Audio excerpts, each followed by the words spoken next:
사도행전 19장 들어가도록 하겠습니다. 19장에는 바울이 에베소에서 이제 전도하는 장면이 나오게 됩니다. 성경에 보니까 아볼로가 고린도에 있을 때 이렇게 이야기합니다. 아볼로가 이제 하나님의 말씀을 가지고 고린도에서 하나님의 말씀을 가르치고 있을 때 바울이 윗지방으로 다녀서 에베소에 와서 어떤 제자들을 만나서 이르되 너희가 믿을 때 성령을 받았느냐? 이르되 아니라 우리는 성령의 계심도 듣지 못하였노라. 자, 이 바울이 예수님에 대해서 이제 이야기만 하다가 성령을 받지 못하니까 능력 있게 그들이 신앙생활을 하지 못하고 있는 장면을 이제 바울이 목도한 겁니다. 그래서 너희가 믿을 때 성령을 받았냐? 물어봤더니 성령이 뭡니까? 이렇게 나온 것이죠. 너희가 세례를 받았다고 하던데 그러면 성령 세례를 말하는 게 아니냐? 무슨 세례를 받은 거냐? 그랬더니 우리는 요한의 세례를 받은 겁니다. 그래서 그래, 그 요한이 세례를 베풀면서 한 말이 내 뒤에 오시는 이를 믿으라 그렇게 말했는데 그 내 뒤에 오시는 분이 예수님이시다. 그러니 너희가 예수님을 믿는 것이 옳다. 그랬더니 이 사람들이 이제 예수님의 이름으로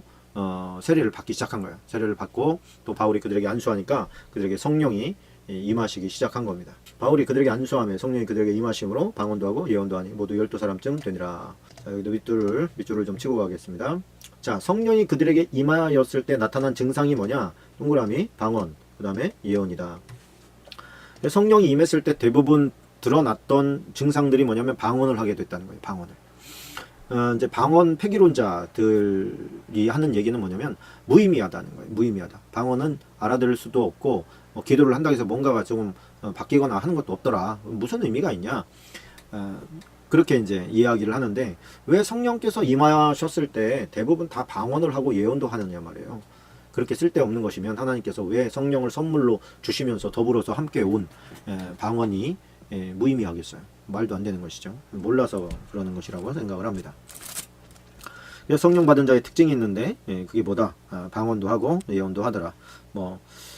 그 성령의 열매들이 이제 갈라디아서 5장에 보면 이제 나오지요. 성령의 열매들과 육체의 열매들이 나오지 않습니까? 육체의 열매들을 맺으면 그 안에 성령이 안 계신 거라고 할 수가 있죠. 성령이 계신데 육체의 열매들을 맺을 수가 육신의 일들을 하지 않지요. 그러나 성령이 우리 안에 오실 때 성령의 열매들을 맺게 되는 것을 보게 됩니다. 베드로서 3장 14절에 보면 그러므로 사랑하는 자들아 너희가 이것을 바라보나니 주 앞에서 점도 없고 흠도 없이 평강 가운데 나타나기를 힘쓰라. 그런 말씀이 있지 않습니까? 그 점도 없고 흠도 없이 만들어주시는 분이 성령님이에요. 그래서 그것이 성령의 기도입니다. 방언 기도라고 할 수가 있죠. 그래서 방언이 그냥 하루아침에 내가 방언을 했다고 해서 뭔가가 확 바뀌지는 않지만 시간이 지나면서 그 마음 가운데 성령께서 허락하시는 그 열매들이 그 안에서 맺어지는 것을 보게 됩니다. 그래서 내 열매가 아니고 내 작정하고 결심해서 맺으면 내 열매라고 하겠죠. 그런데 내가 맺는 열매가 아니라 내가 하나님의 성령에 의탁해서 기도할 때 성령께서 맺어지는 열매, 그래서 성령의 열매예요. 악기 들린 사람에게 이제 그 예수 그리스도의 이름을 빙자해서 얘기하는 스게와의 7 아들이 나옵니다. 14절입니다. 14절에 보니까 유대의 한 제사장 스게와의 7 아들도 이 일을 행하더니 악기가 대답하여 이르되 내가 예수도 알고 바울도 알거니와 너희는 누구냐? 악기 들린 사람이 그들에게 뛰어올라 눌러 이기니 그들이 상하여 벗은 몸으로 그 집에서 도망하는지라 그랬습니다.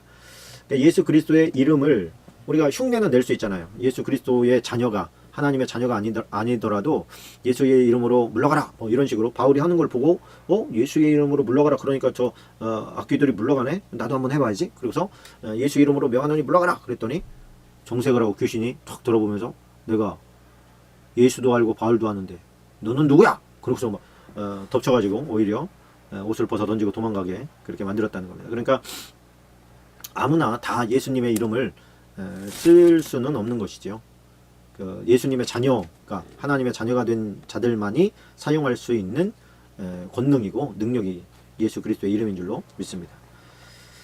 그리고 에베소에 이제 다시 내려온 바울이 나옵니다. 26절로 29절까지 박스입니다. 26절로 29절까지입니다.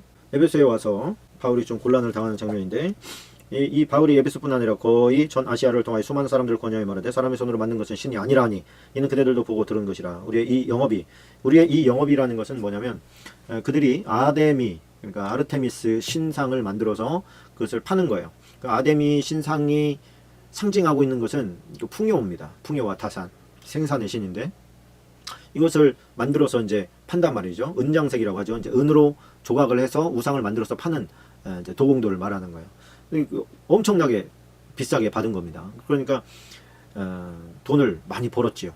그런데 이 사람이 손으로 만든 게 무슨 신이 될 수 있냐 이렇게 이제 바울이 이야기하니까 가만히 얘기 듣고 보니까 그렇거든요. 무슨 사람이 신을 만드냐? 신이 사람을 만들면 몰라도 이런 생각이 이제 들은 것이죠. 그러면서 장사가 안 되는 거예요. 거기서 계속 그러니까 그랬더니 그 일을 이제 사장님들이 보니까 뭐라 이놈이 이거 우리를 아주 천박하게 만들어 버리네. 우리가 하는 일을. 그리고서 사람들을 선동해 가지고 이 바울을 그 감옥에 가두거나 아니면 아주 혼쭐감 내서 죽이든지 뭐 이렇게 하려고 사람들을 동원하는 장면이 나옵니다. 인간의 어떤 욕심, 물욕, 그러니까 재물에 대한 그 욕심이 인간성을 파괴한 그 현장을 보게 되는 것이죠. 우리가 뭐 영화나 드라마 속에서 보면 그 물질 때문에 인간성을 포기한 사람들이 간혹 등장하죠. 성공하기 위해서 수단 방법 가리지 않고 뭐 이리 뛰고 저리 뛰고 하다가 결국 먹고 살만하니까 죽더라. 뭐 이런 내용이 많이 있지 않습니까? 인간성이 물질, 재물로 말미암아서 파괴되어져 가는 자신들의 이익에 반할 때 얼마나 인간이 악하게 변할 수 있는지 보여주는 그런 장면이라고 우리가 할 수가 있겠습니다. 20장으로 넘어가겠습니다. 자, 20장 7절에 가보겠습니다. 20장 7절 밑줄입니다. 자, 여기 보면 그 주간의 첫날에 우리가 떡을 때려 하여 모였더니 그랬습니다. 자, 여기 조금 밑줄을 좀 쳐놓으면 좋고요. 그 주간의 첫날이라는 것은 지금의 주일을 말합니다. 지금 주일날 이미 그들이 모여서 떡을 때려 했다. 이것은 무슨 뭐 이렇게 어떤 맛있는 떡을 내서 이렇게 먹은 그런 게 아니고 성찬식을 의미하는 거예요. 성찬식을 언제 했다? 그 주간의 첫날. 지금으로 말하면 월요일, 지금으로 말하면 주일이죠. 주일날 성찬식을 이미 하게 시작되게 된 것을 우리가 알게 되는 아주 중요한 장면이라고 할 수가 있겠습니다. 유독으로 하는 청년이 그 창에 걸터 앉아있다가 깊이 졸더니 바울이 강론하기를 더 오래 하며 졸음을 이기지 못하여 3층에서 떨어지거늘 이렇게 보니 죽었는지라. 이게 뭐 우리가 이해할 수 있는 장면이죠. 안에 등불을 많이 켰다는 것은 산소가 좀 부족할 수 있는 상황이라는 거예요. 사람들도 많이 있다 보니까. 그래서 좀 시원하게 느껴지는 창에 걸터 앉아 있었는데, 창에 걸터 앉으려고 했던 처음 목적은 말씀을 더 집중해서 들으려고 했던 거예요. 그런데 오히려 그 시원함이 그에게 깊은 졸음으로 다가오게 된 겁니다. 낮에 이제 열심히 일했기 때문이겠죠. 그래서 3층에서 떨어졌어요. 죽었습니다. 그래서 바울이 내려가서 그 위에 엎드려 몸을 안고 말하되 떠들지 말라 생명이 그에게 있다 하고 살립니다. 그래서 바울이 떠난 후에 그가 이제 위로가 되는 장면이 나오는데 그런 생각이 들었습니다. 저는 앉지 말아야 될 곳에 앉지 마라. 거기다 그렇게 써놓으면 좋을 것 같습니다. 그러니까 있어야 될 자리에 있어라. 창은 의자가 아니잖아요. 그죠? 위험한 곳이잖아요. 이유야 어찌됐든 있어야 될 자리에 있는 게 참 좋은 것 같습니다. 이렇게 큰 교회 이렇게 보면 유아실이나 또 방송실 이런 데가 있어요. 예배가 당연히 잘 안 되지요. 그런 곳에서 집중하기가 참 쉽지가 않습니다. 특별히 이 방송실은 사단이 틈타기가 아주 좋은 자리예요. 아무도 보는 사람이 없거든요. 하나님은 보고 계신데 하나님은 눈에 안 보이잖아요. 그러니까 방송실에서 엄한 짓 하고 있는 사람들이 굉장히 많습니다. 방송실은 믿음이 아주 투철한 사람이 들어가서 앉아야 되는 자리인데 아무나 이렇게 그냥 가서 좀 해주시오 이렇게 하면 안 되는 자리예요. 믿음이 참 좋아 보이고 신실하게 뭐 예를 들어서 새벽 예배하는 사람이다. 그러면 교회에서 뭐든지 믿고 맡길 수 있겠죠. 그렇죠? 새벽 예배하는 사람 그러면 거의 믿을 만한 사람이라고 봐도 과언이 아닙니다. 그냥 웬만큼 가식과 위선의 사람이 아니면 새벽 기도를 마음 없이 와 있기는 정말 힘들거든요. 그러니까 새벽 기도에 와서 새벽 기도회를 드린다 이렇게 하면 거의 믿을 만한 사람이죠. 그런 사람한테 맡기는 거예요. 있어야 될 자리에 있어라. 그런 말씀을 좀 드리고 넘어갑니다. 자, 22절로 24절까지 박스입니다. 22절로 24절입니다. 바울의 각오에 대해서 우리가 이제 사명자들이 많이 말하는 장면이 나옵니다. 보라, 이제 나는 성령에 매여 예루살렘으로 가는데 거기서 무슨 일을 당할지 알지 못하노라. 오직 성령이 각성해서 내게 증언하여 결박과 환난이 나를 기다린다 하시나. 자, 그러니까 바울은 지금 성령으로부터 무슨 얘기를 들었다는 거예요. 성령이 각성해서. 이 얘기는 뭐냐면 한두 사람이 말한 게 아니라 그런 말입니다. 각성해서 내게 증언하여 여러 사람이 나에게 이야기하기를 결박과 환난이 나를 기다린다 하시나. 그러니까 너 예루살렘에 가면 너 결박당할 거고 환난 당할 것이야 라고 하는 예언의 말씀을 한두 사람이 아니라 여러 사람으로부터 들었다는 거예요. 그러나 내가 달려갈 길, 내가 달려갈 길이라는 게 예루살렘 행입니다. 결국 예루살렘으로 가겠다는 거예요. 주 예수께 받은 사명 곧 하나님의 은혜의 복음을 증언하는 일을 마치려 하면 나의 생명조차 조금 더 귀한 것으로 여기지 아니하노라. 자, 이게 이제 바울의 신앙 고백이고 믿음이었습니다. 자, 그러면 이게 예언을 우리가 들을 수 있죠. 그렇죠? 예언을 들을 수는 있는데 그 예언에 대한 해석을 잘해야 됩니다. 여기서 이제 바울에게 와가지고 그 위에 보면 그 이제 예언을 듣는 사람들이 바울에게 와서 이야기를 해요. 막 끈으로 묶고 자기를 묶어가지고 당신 예루살렘에 가면 이렇게 묶일 겁니다. 그리고 포로로 이렇게 잡혀서 아주 고초를 당하게 될 겁니다. 그러니 가지 마시오. 이렇게 이제 여러 사람이 얘기를 한단 말입니다. 바울이 지금처럼 얘기를 하는 거예요. 나는 죽는 것도 각오했다. 내가 거기 가는 것이 사명이다. 이렇게 이제 계속 얘기하니까 입을 이제 닫지요. 자, 그럼 여기에서 하나님께서 그런 환상 혹은 예언을 주신 목적이 뭐냐? 이거를 해석을 잘해야 돼요. 이제 거기에서는 해석을 잘 못한 거예요. 뭐냐면 환상을 본 건 본 거야. 그런데 본 것을 그냥 얘기만 해줬으면 이제 해석이 그 사람에게 넘어가는데 해석까지 해준 거예요. 여기 가면 당신이 어려움을 당한다는 뜻입니다. 거기까지 했으면 맞는 말이죠. 그렇죠? 가고 말고는 이제 당신이 알아서 하시오. 이렇게 하면 되는데 그러니 가지 마십시오. 이렇게까지 얘기를 한 거예요.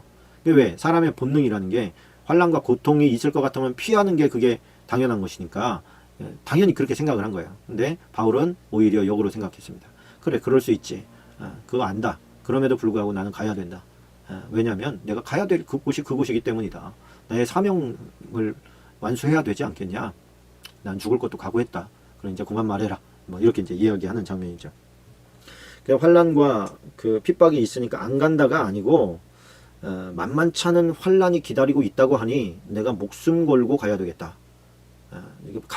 그런 거죠. 각오를 단단히 하고 가야 되겠구나. 내가 그렇게 해석을 했다는 거예요. 하나님께서는 예언을 주실 때에 오히려 그런 것이 더 강합니다. 내가 이거 가면은 어려움이 당한다고 하니까 거기 가면 안 되겠다. 이게 아니라 거기 가면 어렵다. 마음 단단히 먹고 가라. 이렇게 이제 주시는 경우가 더 많다는 것이죠. 자기 편리한 대로 해석을 하면 안 되고 이제 하나님께 그것도 이제 물어봐야 될 의무가 있다고 생각을 합니다. 자, 30절도 한번 박스를 치고 가면 좋을 것 같습니다. 30절. 그럼 뭐 29절부터 봅시다. 내가 떠난 후에 사나운 일이가 여러분에게 들어와서 그 양떼를 아끼지 아니하며 또한 여러분 중에서 제자들을 끌어 자기를 따르게 하려고 어그러진 말을 하는 사람들이 일어날 줄 내가 아노라. 자, 여기서 중요한 말이 이거예요. 제자들을 끌어 자기를 따르게 하려고 어그러진 말을 하는 사람들이 일어날 줄 내가 아노라. 우리가 이제 인본주의적인 변질된 목회자들이나 이런 성직에 있는 사람들을 보면 그 성도들을 자기를 따르게 만들려고 하는 것을 많이 보게 됩니다. 이게 얼마나 큰 죄냐면 주님의 양이잖아요. 다 주님을 따르게 해야 되는 상황에 있어야 되는 존재들이 자기를 따르게 하는 거예요. 어떤 세력을 만드는 것이죠. 교회에서면은 뭐 목사파, 장로파, 뭐 장로들 간에도 어떤 장로파, 뭐 김장로파, 이장로파, 그래가지고 자꾸만 이게 어떤 세력을 만들려고 해요. 그리고 그 끼리끼리라고 하는 이제 거기에 자꾸 소속을 느끼려고 하는 게 또 인간의 마음이기도 하거든요. 그것을 어떻게 하면 없앨 수 있나? 이게 또 리더된 자들의 사명입니다. 어떻게 하면 이제 뭐 많은 뭐 은사도 있고 그렇죠? 또 따르는 사람들, 좋아하는 사람들, 믿고 신뢰하는 사람들이 나를 따라올 때 그거 즐길 수 있거든요, 사람이. 근데 그걸 어떻게 즐기지 않고 주님으로 자꾸 접붙이기를 해야 되는데 거짓 선지자일수록 자기를 따르게 한다. 그래서 우리가 이제 뭐 좀 장성하면 금방 알 수가 있죠. 이 사람은 자기를 따르는 것을 되게 좋아하는구나. 아니면 자기 편 만들려고 하는구나. 뭐 이런 생각이 들 때는 그곳에 있지 않는 게 좋습니다. 그 자기를 따른다고 하는 것은 자기 반대편에 있는 사람도 있다는 얘기거든요. 물론 다 정의, 뭐 옳으냐 그러냐 이런 문제 들고 저쪽이 틀리고 나는 맞아, 뭐 이렇게 이제 사람들을 모으지만 다 헛된 것입니다. 잘못하는 것이죠. 자, 33절로 35절까지도 조금 밑줄을 치고 갔으면 좋겠습니다. 33절로 35절입니다. 자, 내가 아무의 은이나 금이나 의복을 탐하지 아니하였고 여러분이 아는 바와 같이 이 손으로 나와 내 동행들이 쓰는 것을 충당하여 범사에 여러분에게 모본을 보여준 바와 같이 수고하여 약한 사람들을 돕고 또 주 예수께서 친히 말씀하신 바 주는 것이 받는 것보다 복이 있다 하심을 기억하여야 할지니라. 자, 이게 무슨 얘기냐면 이 손으로 나와 내 동행들이 쓰는 것을 충당했다. 이게 뭐냐면 이제 자비량이에요. 자비량. 이게 뭐 요즘에도 우리나라의 70%가 이제 미자립이라고 하지 않습니까? 미자립이라는 얘기는 교회에 들어오는 헌금을 가지고 자립이 불가능한 상태를 이제 미자립이라고 해요. 그 미자립하는 목회자들은 결정을 해야 됩니다. 미자립이기 때문에 굶을 거냐, 아니면 일을 할 거냐, 아니면 더 나은 곳으로 갈 거냐, 이 세 가지 갈등을 거의 대부분 다 합니다. 그래서 이제 어떤 분들은 나는 말씀을 맡은 자니 어떠한 고난과 어려움이 와도 나는 그냥 말씀과 기도로 가겠다. 배가 뭐 양식이 없으면 하나님께서 금식하라는가 보다. 그리고 금식하고, 또 이제 한 부류는 내가 이렇게 어렵고 힘드니까 내가 벌어야 되겠다. 그래서 일을 해서 우리 교회도 보탬이 되고 본인도 이제 생활을 해야 되겠다. 그러면서 목회를 해야 되겠다. 이런 부류가 있고, 또 하나는 나는 목회만 하고 싶은데 여기서는 도저히 안 되고 힘든다. 이제 더 이상 버틸 수 있는 힘이 없으니 좀 나은 곳으로 내가 임지를 옮겨야 되겠다. 이 세 부류로 거의 나뉩니다. 제가 볼 때는 두 번째 부류가 제일 맞는 것 같습니다. 제 관점이에요. 목사님들마다 많이 다릅니다. 옛날 목사님들은 그냥 없으면 굶으셨어요. 굶고 그냥 텐트 치고 천막 치고 뭐 가만히 깔고 하던 때도 있었거든요. 그래도 막 사람들이 몰려오고 했어요. 요즘에는 또 그런 시대가 아니다 보니까 두 가지를 거의 생각을 합니다. 목회자들이. 내가 이 임지를 지켜야 되겠다. 혹은 아니면 내가 더 나은 곳으로 가야 되겠다. 이런 두 가지 중에서 이제 좀 고민을 하게 되는데, 있고 싶어도 또 벌어도 교회를 지키지 못하는 경우가 너무 많습니다. 뭐 정식적인 잡을 갖기가 목회자들 경우에는 많이 힘들거든요. 정시 출근, 정시 퇴근하고 월급도 많이 주고 뭐 이런데 별로 없거든요. 거의 목회를 하다 보면 별 볼 일 없는, 세상 사람들이 볼 때 별 볼 일 없는 일들을 많이 해야 됩니다. 그 뭐 석학인 바울이 천막 짚는 일 했잖아요. 그건 아주 그 사회적으로 좀 그 빈곤층의 사람들이 하던 일이거든요. 제조업이니까 그런 거 하잖아요. 그런 거 하면서 이제 필요한 비용을 이제 충당하면서 살아가는 것이죠. 성경을 보니까 그렇게 하는 것들이 나에게 그것이 상급이다. 이렇게 이제 바울이 하는 장면도 나오고, 또 이런 본문들, 나와 내 동행들이 쓰는 것, 너희들에게 신세지지 않기 위해서 우리가 벌어가면서 사역한다. 뭐 이런 사람도 있고. 여러분들, 우리 교회 같은 경우에는 이제 옆에서 협력하시는 이제 뭐 동역자들이 좀 있습니다. 우리 호산나 가족들도 있고, 여러분들 주변에서 미자립이고 목사님들이 또 이렇게 막 밖에 나가서 일을 하면 여러분들 조금 도와주는 게 좋지 않나, 이런 생각을 합니다. 하나님 기뻐하실 것 같아요. 그리고 또 어떤 그 분량과 상관없이 그런데 협력하는 사람들이 있을 때 제 경우를 보니까 또 용기도 생기는 것을 보게 됩니다. 뭐 이중으로 협력하는 것이죠. 좋은 일이라고 생각을 합니다. 감동이 오시면 여러분 주변에 있는 교회들을 한번 살펴보세요.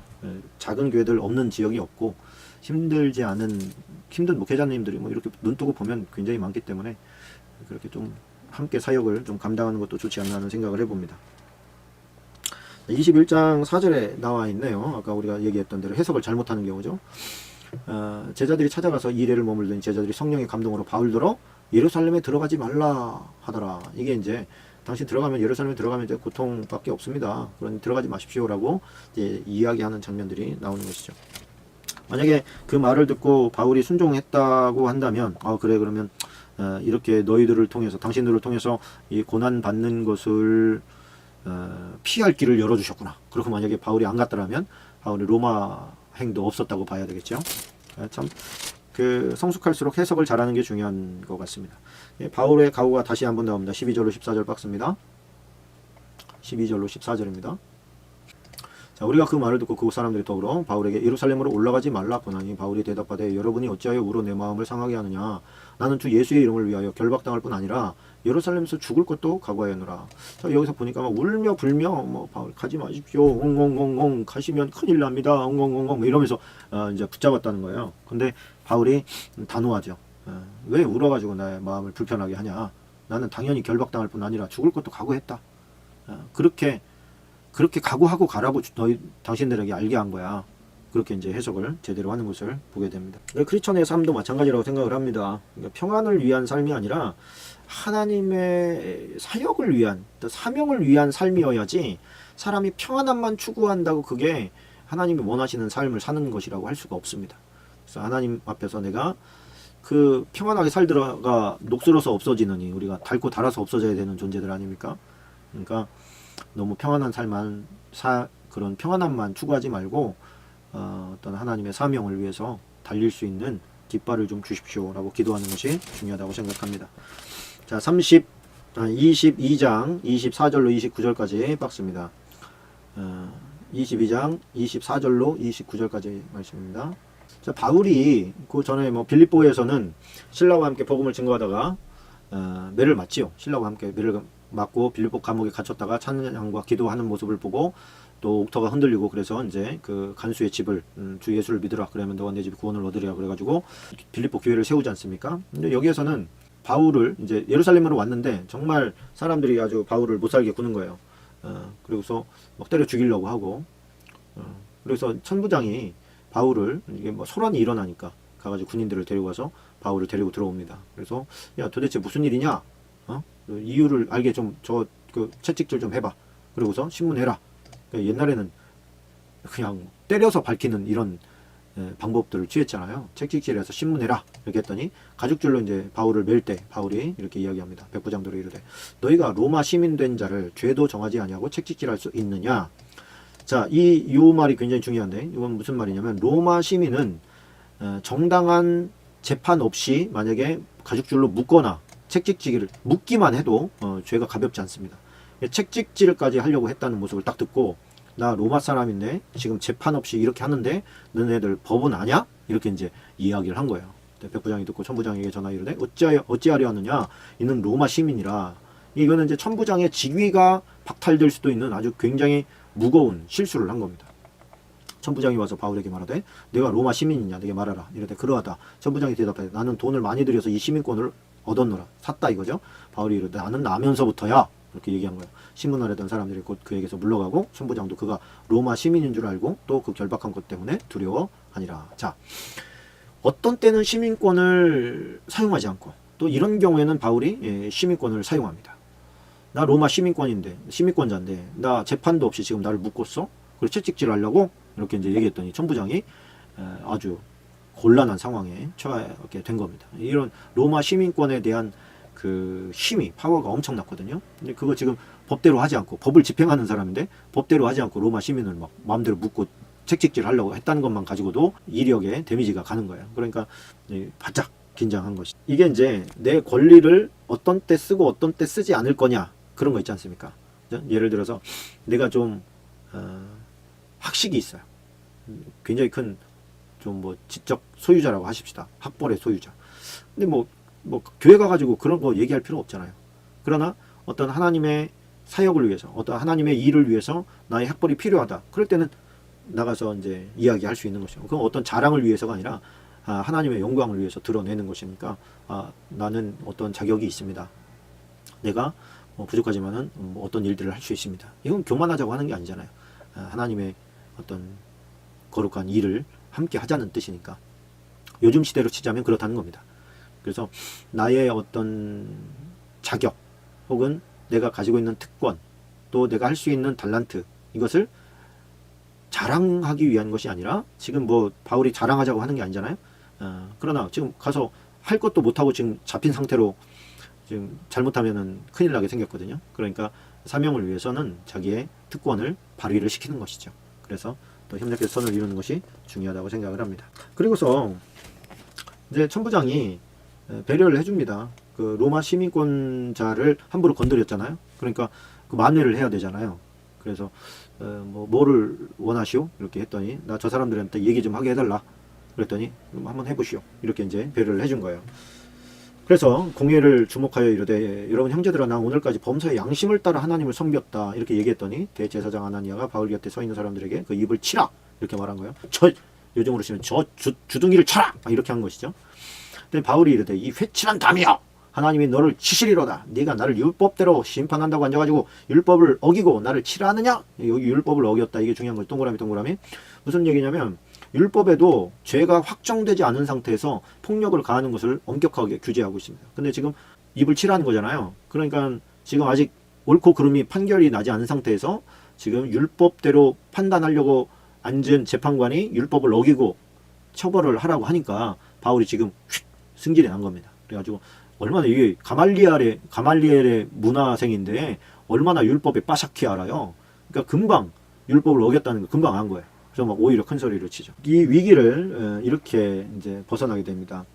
바울이 그중 일부는 사두개인이요 다른 일부는 바리새인인 줄 알고 공회에서 외쳐 이르되 여러분 형제들아 나는 바리새인이요 또 바리새인의 아들이라 죽은 자의 부활 곧 부활로 소망 곧 부활로 말미암아 내가 신문을 받느라. 예수 그리스도의 부활 때문에 지금 이런 상황에 처하게 된 거잖아요. 그거를 약간 현명하게 바꿔준 거예요. 말을 뭐라고, 나 부활 문제 때문에 지금 내가 이렇게 곤란을 당하고 있는 거다. 그리고 부활을 믿는 바리새인들에게 호소한 거야. 그랬더니 한쪽에는 바리새인 자리, 한쪽은 사두개인 자리인데 딱 들어보니까 그래? 니네 아버지가 바리새인이야?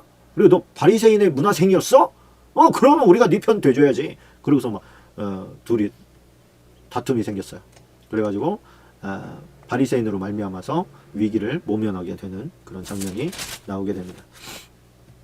그러면서 하나님께서 11절에 보면 이런 말씀을 해요. 그날 밤에 주께서 바울 곁에 서서 이르시되 담대하라. 내가 예루살렘에서 나의 일을 증언한 것 같이 로마에서도 증언하여야 하리라. 그러니까 이 말은 뭐예요? 하나님께서 너를 로마로 보내주겠다. 이렇게 약속하시는 장면입니다. 자, 그리고 21절로 24절까지 박습니다. 21절로 24절까지. 여러분 이해가 되시나요? 지금 제가 하고 있는 그 이제 징검다리가 잘 맥이 잡히는지 모르겠습니다. 잘 잡히면 잡혀요. 혹은 잘 모르겠는데요. 이렇게 좀 댓글 좀 올려놔 줘 보세요. 그리고 나서 이 천부장이 지금 자기가 지금 그 정도 지금 문제가 해결된 게 아니잖아요. 지금 사두개파에서는 이 누굽니까? 이 바울을 지금 못 잡아먹어서 안달이고, 바리새인들도 긴가민가한 거예요. 얘가 이단화 같기는 한데 지 아버지가 바리새인이라고 하고 또 그 당대에 가장 유명하던 그 율법학자에게서 또 수학하고 있다고 뭐 이런 얘기하니까 이거는 뭐냐 뭐 이렇게 지금 하고 있는 모습을 천부장이 보니까 어라 내가 쟤한테 실수한 게 있는데 지금 다 해결된 게 아니에요. 그러다 보니까 이제 조금 긴장이 된 거예요. 이제 바울을 싫어하는 사람들은 저 바울 죽이기 전에는 나 먹지도 않고 마시지도 않을 거야 막 이렇게 작정하고 잠깐 우리가 면회하게 잠깐 좀 이렇게 나오게 하자. 그리고 그 사이에 죽이자. 이런 얘기를 또 생질이 들어요. 바울의 생질이 조카가. 그래서 천부장에게 가서 저 바울을 지금 죽이기 전에는 먹지도 마시지도 않겠다고 작정한 사람들이 있습니다. 그랬더니 그러면 보호해줘야지. 그리고서 이제 그 21절 보면 당신은 그들의 청함을 따르지 마옵소서. 그들 중에서 바울을 죽이기 전에는 먹지도 않고 마시지도 않기로 맹세한 자 40여 명이 그를 죽이려고 숨어서 지금 다 준비하고 당신의 허락만 기다리고 있습니다. 그랬더니 천부장이 청년을 보내며 경계하되 이 일을 내게 알렸다고 아무에게도 이러지 말라 하고 백부장 둘을 불러 이르되 밤 제3시에 가이사랴까지 갈 보병 200명과 기병 70명과 창병 200명을 준비하라. 몇 명이에요? 지금 400명이다. 470명. 470명을 호위군으로 이 바울 한 사람을 호위해가지고 가이사랴에는 뭐가 있냐면 그 로마가 멀잖아요, 그죠? 저 이탈리아 아닙니까? 이탈리아에서 지중해에 지금 예루살렘까지는 굉장히 먼 거리예요. 그 먼 거리를 왔다 갔다 하려고 항구를 하나 만들었습니다. 그 항구를 만들고 그 항구를 기반으로 해서 로마군 주둔지를 만들었어요. 그게 이제 가이사랴예요. 그러니까 거기로 보낸다는 것은 지금 뭐냐면 로마의 어떤 그런 군대 요새로 지금 보냈다는 거예요. 해를 당하지 않게 하려고 이제 보낸 거예요. 그리고 왜 보내게 됐는지에 대한 서신도 같이 보내게 됩니다. 그래서 아주 그냥 철벽같이 보호를 받는 그런 상황 가운데 딱 넣어두게 되는 것이죠. 자, 24장으로 넘어가겠습니다. 1절을 한번 볼까요? 24장 1절. 좀 적을 게 많긴 한데 뭐 지금 한번 적어 보시고요. 만약에 지금 다 못 적으면 적을 필요가 있는 분들은 적으시고 아니면 그냥 한번 듣고 넘어가는 것도 괜찮을 것 같습니다. 자, 닷새우의 대제사장 아나니아가 어떤 장로들과 한 변호사 더둘로와 함께 내려와서 총독 앞에서 바울을 고발하라. 그럼 바울을 부르며 더둘로가 고발하여 이르되 벨릭스 가까이 우리가 당신을 힘입어 태평을 누리고 또 이 민족이 당신의 선견으로 말미암아 여러 가지로 개선된 것을 우리가 어느 모양으로나 어느 곳에서나 크게 감사나이다. 아부의 대가죠. 자, 그러면서 이제 이 사람은 연병이다. 완전히 그 바이러스다. 악한 바이러스인데 이런 애는 살려두면 안 된다. 죽여야 된다. 뭐 이렇게 이제 고발을 하는 것입니다. 여기서 나오는 아나니아 있죠? 아나니아의 동그라미 이렇게 쳐놓으면 좋은데 그 요세푸스 역사가 이제 유대 역사가인데 요세푸스는 이 아나니아에 대해서 뭐라고 얘기하냐면 경멸받아 마땅한 존재다. 이렇게 이제 이야기를 하거든요. 무슨 얘기냐면 이게 대제사장의 자리에 앉기 위해서 비밀 단체를 만들어서 그 비밀 단체를 이용해 가지고 그 전임자를 죽여요. 그리고서 그 대제사장 자리를 강탈을 하는 거예요. 로마 사람들한테는 아부하고 민족 백성들한테는 돈을 뜯어내 가지고 부정축제를 일삼은 그런 존재로 그 기록을 하고 있습니다. 벨릭스 여기 나오잖아요. 3절에 벨릭스는 타키투스라고 하는 또 역사가가 있습니다. 타키투스에 의하면 역사상 가장 타락한 자 이렇게 또 이 벨릭스에 대해서 이야기합니다.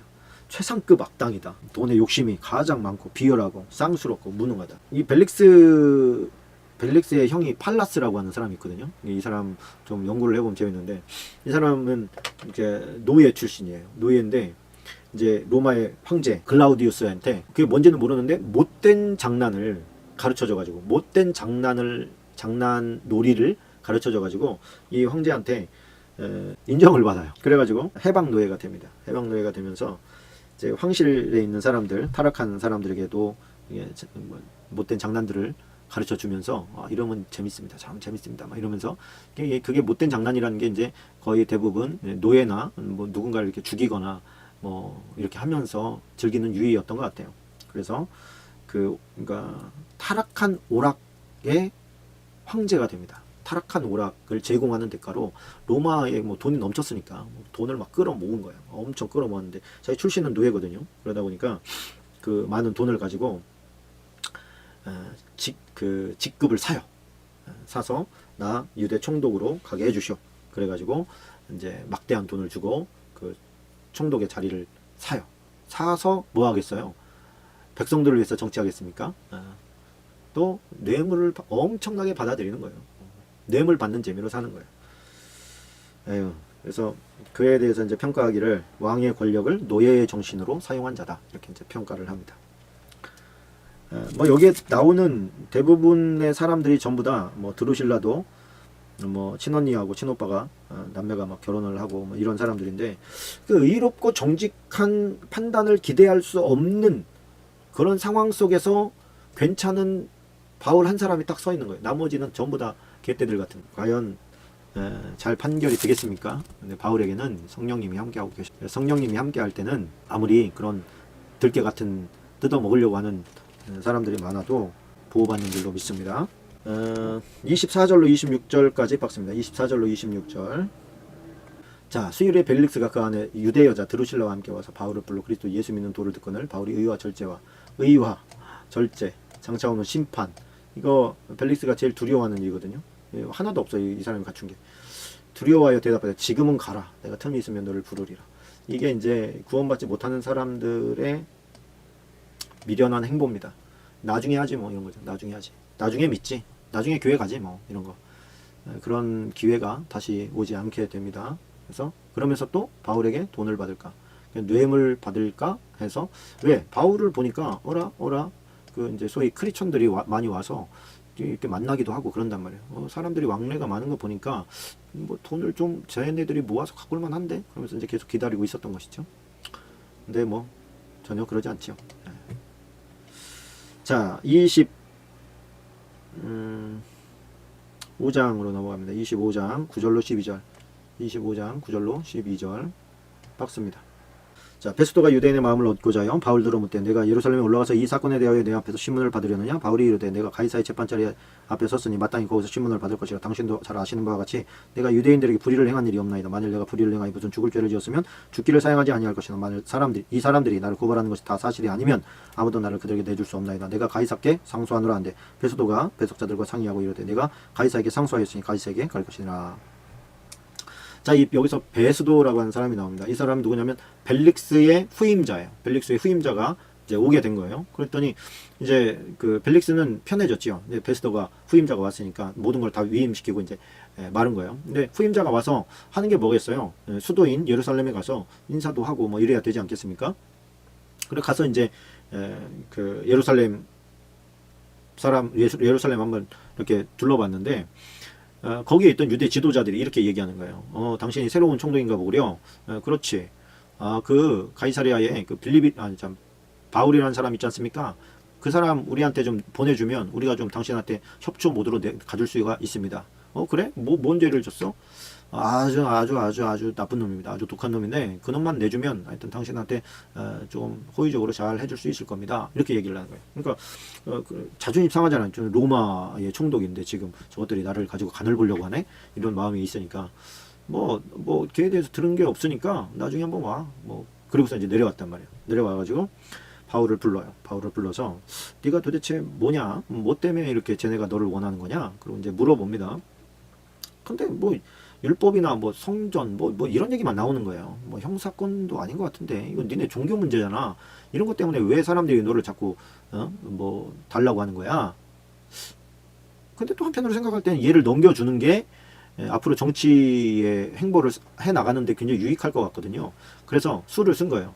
바울을 불러서 야, 너 나랑 같이 그 예루살렘으로 올라갈래? 그랬더니 이 총명한 바울이 금방 눈치를 딱 챘어요. 이 사람이 나를 유대인들한테 넘겨주려고 하는구나. 그리고서 즉시 뭐라고 하느냐? 이렇게 말합니다. 만약에 내가 불의를 행하여 무슨 죽을 죄를 지었으면 나 죽는 거 두렵지 않습니다. 그런데 나를 고발하는 것이 사실이 아니면 아무도 나를 그들에게 내어줄 수 없습니다. 당신이 지금 나를 데리고 예루살렘으로 간다는 얘기는 유대인들한테 잘 보이겠다는 말 아닙니까? 이게 사실 맞거든요. 유대인들의 마음을 얻고자 하여 그렇게 말하잖아요. 그러니까 사람 잘 보이려고 지금 별로 죄도 없는 바울을 내주려고 하다가 된통 당하게 되는데 어떻게 당해요? 나 가이사께 상소합니다. 이렇게 딱 말해버린 거예요. 그럼 우리나라 같으면 야 이놈아 네가 무슨 그렇게 대단한 놈이라고 왕에게 왕에게 재판을 받는다 그래?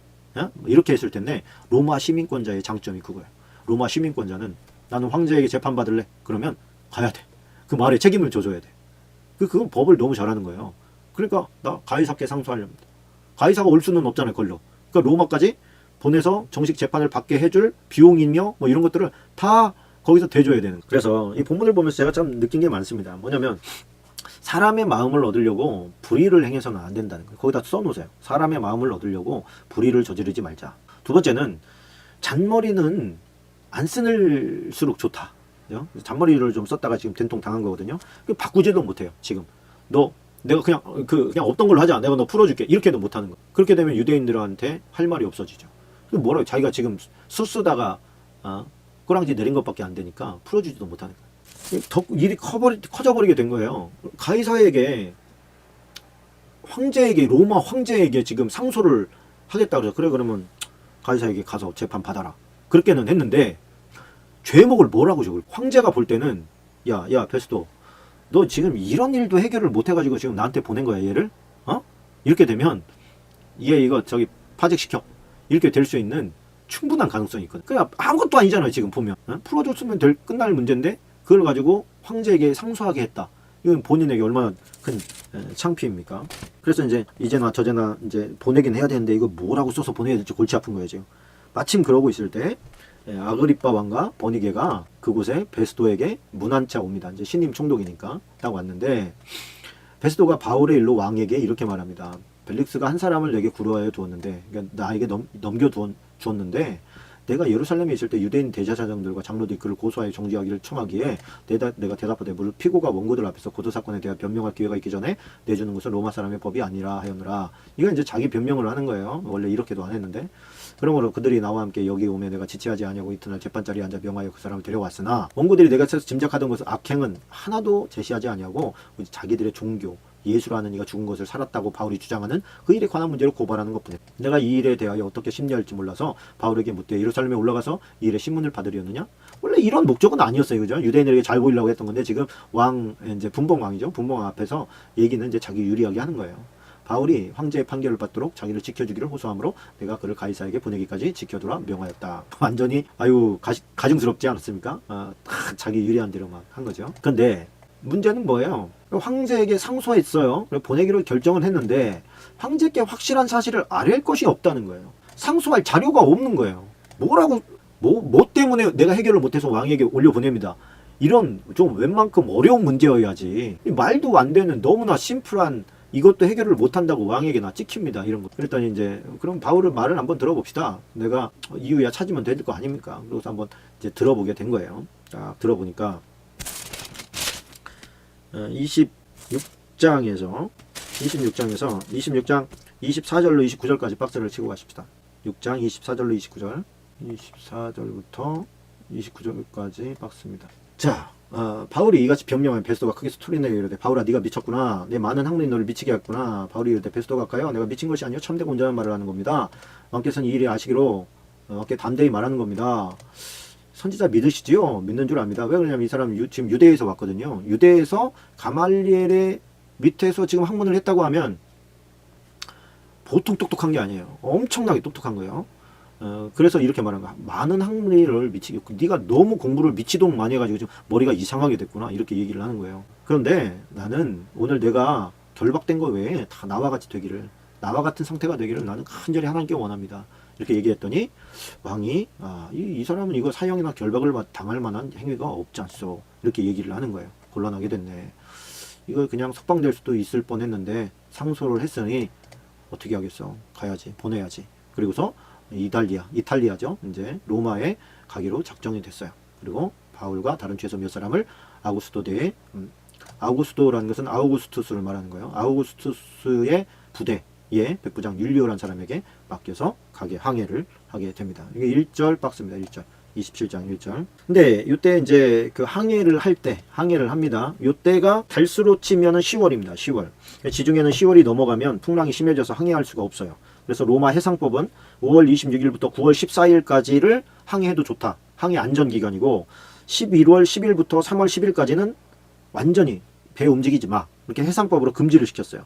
그리고 그 사이인 거예요. 10월 달은 그 항해를 하기에는 위험하기도 하고 그러나 아주 못하기도 할 수 없는 아주 애매한 그런 상황이에요.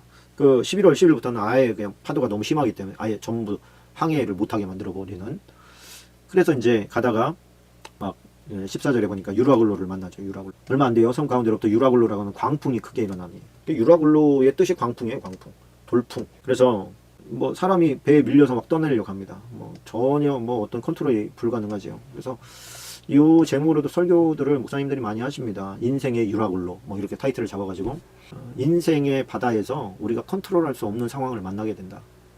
그게 유라굴로다. 그때 우리가 어떻게 해야 되느냐? 그때 우리가 깨달아야 될 것들이 있다. 인간은 나약하다는 거, 인간은 미래를 모른다는 거, 안전할 줄 알고 순풍이 부니까 출발을 했던 거거든요. 그러나 순풍만 있는 게 아니고 유라굴로를 만나게 됩니다.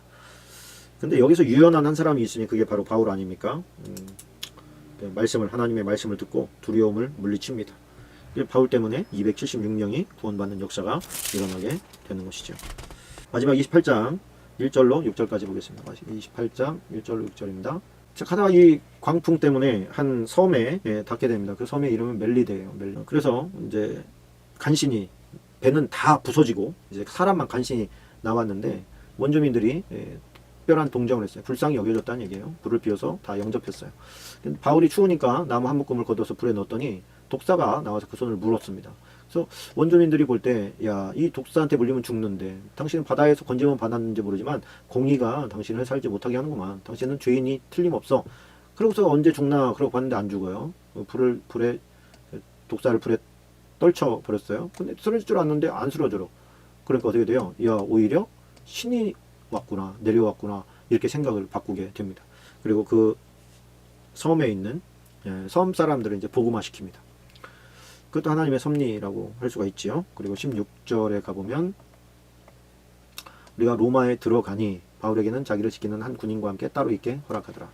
자, 그러니까 로마에 결국에는 가게 됐습니다. 하나님께서 로마에서도 복음을 증거해야 될 거다라고 하는 메시지를 주셨는데 그 과정 가운데 이런 복잡하고 난해하고 또 하여튼 얽히고 설킨 가운데 하나님께서는 그를 로마로 데려보내시고 로마에서 하나님의 말씀을 전하게 하는 것을 보게 됩니다. 30절 31절 마지막 박스입니다. 바울이 온 이태를 자기 셋집에 머물면서 자기에게 오는 사람을 다 영접하고 하나님의 나라를 전파하며 주 예수 그리스도에 관한 모든 것을 담대하게 거침없이 가르치더라.